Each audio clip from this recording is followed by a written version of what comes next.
કે 2015માં ગુજરાતની પોલીસે ધોકા માર્યા ઘરમાં ઘૂસી એ પાટીદારો નહોતા.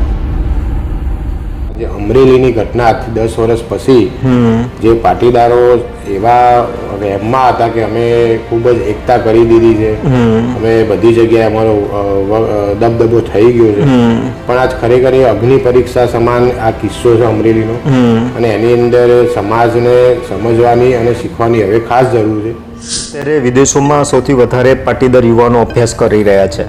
પાટીદાર સમાજ એ એવો સમાજ છે કે જે આજથી 50 વર્ષ પહેલા ફોરેન જતો રહ્યો. હા, એ પાટીદાર સમાજના યુવાનોમાં છોકરીઓ મળતી નથી, એટલા એના કારણે વિદેશમાં જાય છે. શું આ સાચું છે? પાટીદાર સમાજ જે ગુજરાતનો, હું તમને કડવા, લેવા, કાછિયા, આંગળા, પટેલની વાત કરું તો જ્યાં કોઈ નહોતું વિચારતું એવી જગ્યાએ પાટીદારો ગયા છે.